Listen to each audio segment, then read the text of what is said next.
بسم الله والصلاة والسلام على رسول الله. وقفنا في حلقتنا المرة اللي فاتت لما مجدي اشترى أخته حنان وطلع دخل بيها البيت، وكان سابقة والدته عشان تفتح له باب الشقة. في أقل من 10 دقايق كان وحيد جايب الدكتور، ودخل الدكتور للكشف على حنان. وحيد كان منتظر بره، لكنه ما كانش قادر ينتظر أكتر من كده، وخصوصا قلقه اللي زاد لما اتأخروا جوه. خرجوا من تفكيره مالك وهو بيسأله: بابا، هي نانا زعلانة مني؟ بتقول كده ليه يا مالك؟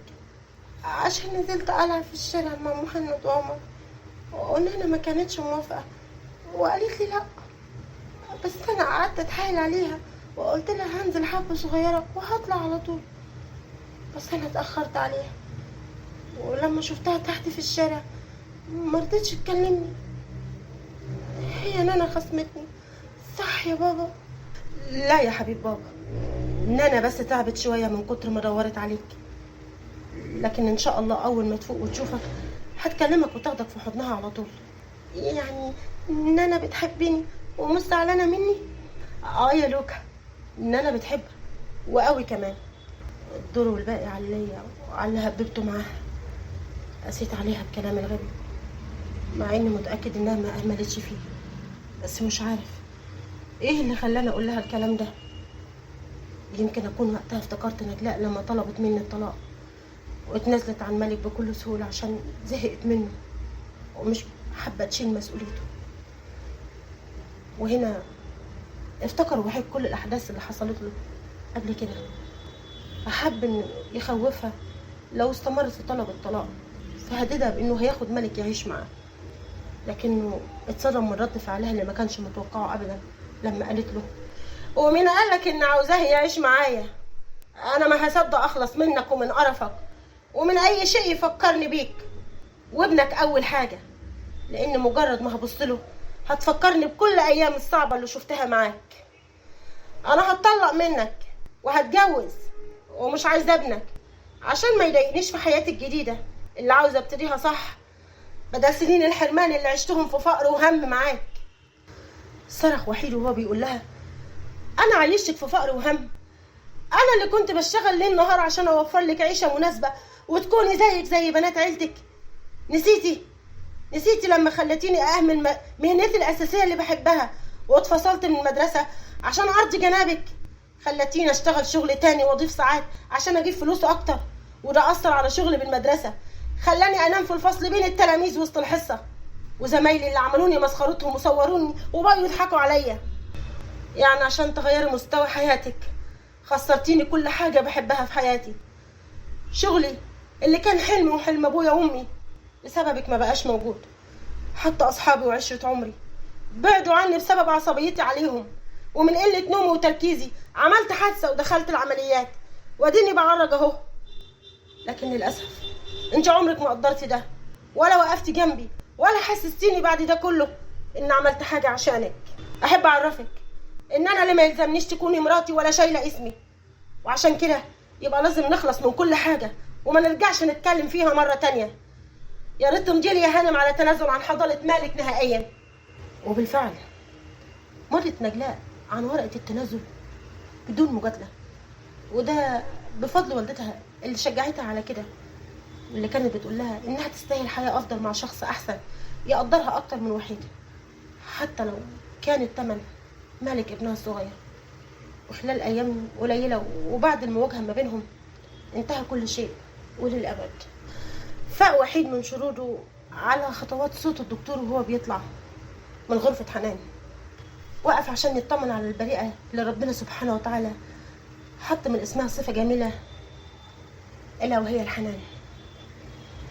وصل مجدي الدكتور لباب الشقه ورجع لمكان وحيد قاعد، ومد ايده عشان يسلم عليه ويتعرفوا على بعض اكتر. اهلا يا استاذ مجدي، انا وحيد ابو مالك، اتشرفت بحضرتك وحمد لله على سلامه ابنك. حنان حكت لي اللي حصل. وقتها وحيد حس برجفه في قلبه لما سمع اسمها، لكن بسرعه انتبه ورد عليه السلام وقال له: الله يسلمك، هي الانسه حنان عامله ايه دلوقتي؟ الحمد لله احسن عم كانت.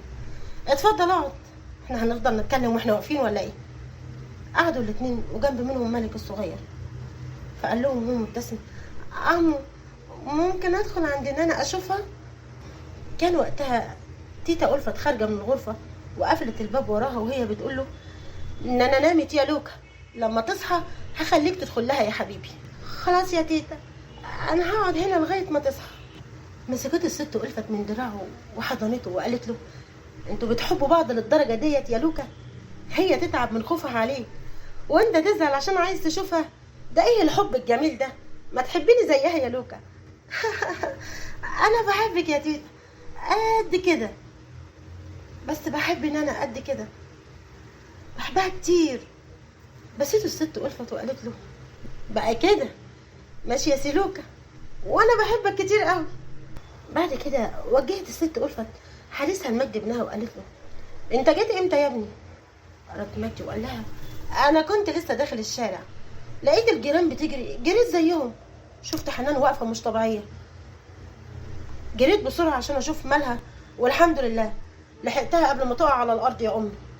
والدكتور طمنا ان ده طبيعي وان شاء الله هتكون بخير، بس لما لقى لسه اعصابها متوتره اداها حقنه مهدئه.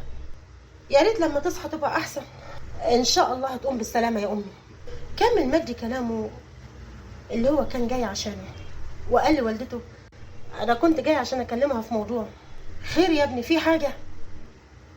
اتكلم يا ابني، وحيد مش غريب، وانا بعتبره زيك انت وفتحي اخوك بالظبط. هتصدقيني يا امي لو قلت لك ان من ساعه ما شفت وحيد وده نفس احساسي بالظبط. رد وحيد وقال له: انا ماليش اخوات واتشرفت بيك، وتقدر تعتبرني اخوك من دلوقتي. ها قولي يا واد يا مجدي، ما تقلقنيش يا ابني. رد مجدي وقال لها: خير يا امي، كل الحكايه ان واحد صاحبي طلب ايد حنان، والمره ديت هو اللي طلبها مش انا اللي جايبه. لما وحيد سمع الكلام ده وصل لقمه الغضب، واللي زعله اكتر لما سمع رد الست ألفت على كلام مجدي ابنها، وما بتقول له: تفوق اختك وتقوم لنا بالسلامه يا ابني، وقول لها على موضوع صاحبك ده وربك يسهل، يا ما نفسي اشوفها عروسه في بيتها قبل ما اموت. رد مجدي ووحيد في نفس الوقت: الله يبارك لنا في عمرك يا امي. قام وحيد من مكانه وهو غاضب من فكره انها من الممكن انها توافق بالجواز من اي حد غيره، وكان لازم يفكر مع نفسه ازاي يقدر يصالحها ويداوي جرحها. استأذن منهم وقال لهم: بعد اذنكم هطلع انا.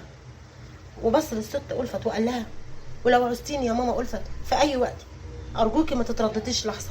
يلا يا مالك، ما تحرمش منك يا ابني، ده عشم فيك برضه، بس هتاخد مالك ليه؟ عشان بس ما تعبش حضرتك، وكمان الانسه حنان تعبانه ومالك هيزهقك. لا يا بابا، انا عاوز اقعد هنا عشان اشوف نانا وصالحها. اطلع انت يا بابا ونام كويس عشان شغلك.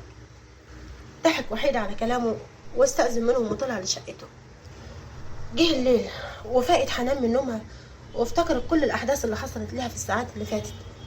بكت كتير، بالاخص وقت ما افتكرت كلام وحيد الجارح.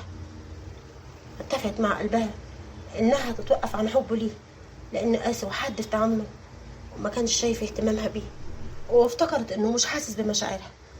اما وحيد فخصمه النوم وقلبه عصى عليه، لانه ببساطه حبيبته حزينه بسببه. فبدأ يفكر ازاي يقدر يصالحها، مش هيتركها مره تانية بعد كده. لما جه الصبح فاقت حنان وقامت عشان تقوم تروح شغلها، لكن حست بتعب ففضلت في البيت في اليوم ده. اما بالنسبه لوحيد فضل يفكر هيعمل ايه مع حنانه. نزل وحيد في ميعاد شغله ودق على باب شقه الست ألفت.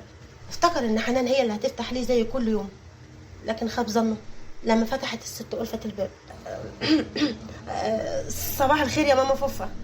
صباح النور عليك يا ابني، تعالى اتفضل افطر واشرب الشاي معانا بالمره. شكرا يا ماما، انا فطرت بألف هنا عليكم. بس فين مالك؟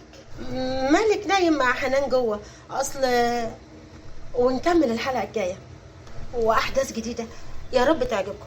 ولو اول مره تتابعوني ما تنسوش تعملوا شير واشتراك وتفعلوا زر الجرس عشان يوصل لكم مننا كل جديد. باي.